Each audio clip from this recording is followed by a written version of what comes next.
Shane Hewitt and the Night Shift Podcast. Who's smarter, boys or girls? Isn't that a fun question? Well, smarter in different ways, I would say. Males and females' brains do develop differently. And of course, as we go through life, we get all kinds of confirmation bias, get all kinds of bias leading into that. Though some things that remain unchanged in all of that is when our brains actually turn on. And reason, I believe, is around 12 or 13. Full brain development's around 25, 26. Risky behavior, I've learned here on the show from our guests, all in the podcast, that there's a reason why kids do risky things. And then all of a sudden they turn 28 and they stop. It's because of the fact that that part of their brain that goes, oh, that was a dumb idea, that part turns on. Interesting conversation, though. Calissa Ngozi is here to help us understand not only our brains developing or whatever, do we have something going on that's leaving boys behind? Calissa Ngozi is a mental health educator, speaker, and professor. Males and females go through very different things, but the timelines, they each have their own timeline, I would say. That part is pretty well established. What's the difference with the boys? You know, I think you hit it right, the nail on the head when you said 25 years old. You know, we have a lot of boys and men who are still acting like boys because their brains aren't developed. And I don't think we talk about it enough. And it's not to give them a free pass. It's just to help better understand the reasoning behind it. And, you know, girls just are on a speed track. They, you know, their brains develop differently. They have thoughts and feelings that boys need a little bit more time to catch up to. Mm-hmm. Yeah, well, we need a lot more time. My friend Jason says boys don't have a brain in their head until they're 40. And I think that now that I'm older than 40, I'm 50 now, he's right.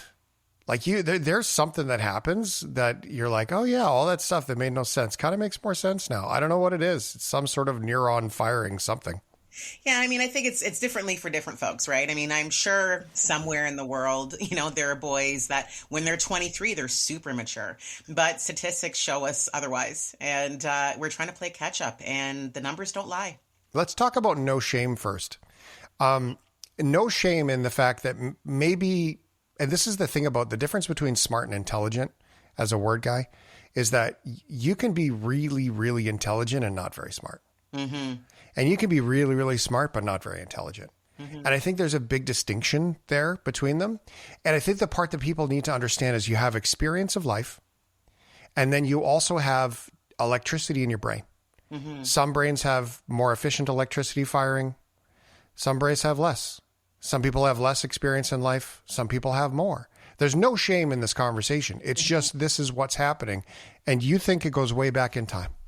Well, I really do. And I think another part of the conversation is those of us that have neurodivergence as well. Let's add that to the mix. So you have a boy who's, you know, 16, 17 years old and maybe is on the spectrum or maybe has ADHD or maybe none of the above, right? How are we calculating the difference between what we're allowing and what we're not in terms of understanding? Mm-hmm. And I really like how you framed it with the difference between, you know, smart versus intelligent. Because there's a lot of people out there that are really, really good with things like academics, you know, mathematics, science, those types of things. But when it comes to social reasoning and understanding. Put them in line at a Walmart and they can't find their way through it, right? Oh my goodness, right? Or trying to deal with conflict. They have no idea how to do it because they've never been taught emotional regulation. Mm-hmm. Okay. Kindergarten is sort of where this story starts for the boys. Yeah, it does. So what we're finding is a lot of boys, you know, they're hyper. Not everybody has ADHD. I want to be very clear with that. Some boys are just hyper. Just lots of energy. Yeah. Right? Just lots of energy, and they need to burn it. So, you know, when we're looking at kiddos who are expected to sit at their desk for hours and hours at end with no other stimulation besides paper in front of them, how are they really learning? You know, they're falling behind because their minds are all over the place. They're thinking about absolutely anything else except for what they're supposed to be paying attention to. So it's difficult for them. It's difficult for the teachers because they have certain things that they need to do. But as the boys get older, we're starting to see that it's affecting them more and more, especially academically. You know, whether it's getting into certain programs, universities, colleges, you know, jobs, all the things. young men and hormones also breeds a lot of emotion. And what you just said, all I could think of was a young man playing a video game. Because they are interested in that and they are excited. And by the way, there's an explosion of emotions that's probably the catalyst of testosterone starting to fire in their bodies as they get a little bit older. So it is a kind of, it all starts to make sense. That's not scientific, but you can kind of see at least the breadcrumb here. Well, and I mean, even the DSM, it talks about internet gaming disorder. That was something that they added, and it's mostly boys that are dealing with it because addictive personality, just like you said, video games, they can sit for hours and hours just playing, but you ask them to do arithmetic and it's like, oh, I'm bored, I don't understand, I don't want to do it. So the school is kind of met with this dilemma of how do we meet them in the middle where we can find it to be, find a way to make it interesting for them. And so what is the answer other than setting them free in the yard like a bunch of feral cats? Right. Well, we're still trying to figure it out. I teach college students right now, and I got to tell you that their attention span, most of the time they're on their phones. They have no cares in the world what I'm talking about until it's time for a test or an assignment, and then they start freaking out. So, I've worked with kiddos like in the articles, in JK and SK, they don't care about what you're talking about. They don't want circle time. They want to be able to, find something that's interesting, and it's not school all the time. Mm-hmm. What do you think about process versus performance then? Because if the value is only on the performance at the end of it, that's when they worry about the test. Yeah. But if you could somehow create value in the process, wouldn't that be cool?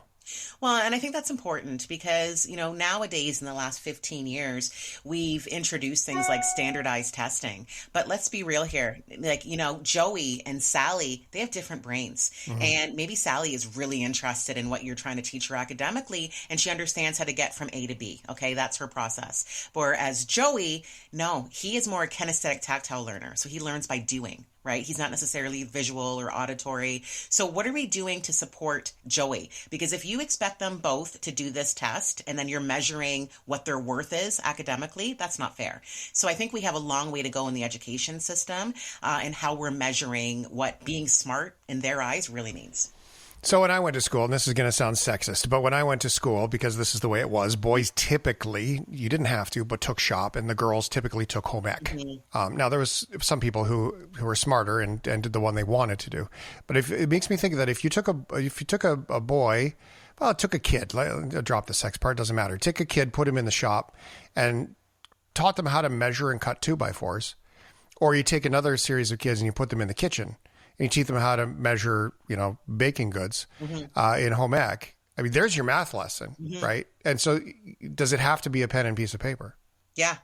You know what? I am a huge proponent when it comes to that kinesthetic stuff that you're talking about, right? Learn by doing, learn by experience. I'm a little scared for the next generation. Life with no calculator. Good luck. See you later, kid. Oh my gosh. Remember when we were growing up and they told us you're never going to have a calculator in your pocket? And it turns out we do. It's the greatest thing ever. It really is. So how do we make curiosity, the learning part, exciting and versus the performance of the grade? That seems to be the magic bullet, doesn't it? Well, the problem is until they get to, post-secondary education, if they decide to go that route, they have more of an inkling to choose things that actually matter and what make them excited and what sparks their joy. Whereas with elementary and high school, you do what you need to do. Right? So you have to take math, you have to take science, you have to take phys ed, you have to take all of these certain types of subjects. So really it's kind of down to the teachers and how can they make it more marketable for people to enjoy it. But also understanding that everybody learns differently, right? Our brains are just wired that way. Yeah. And boys.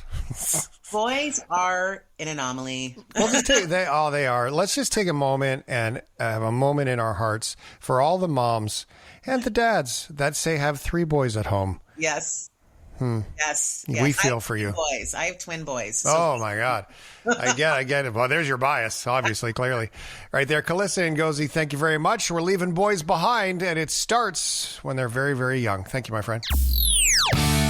Shane Hewitt and the Night Shift. Download the latest episode from the iHeartRadio app.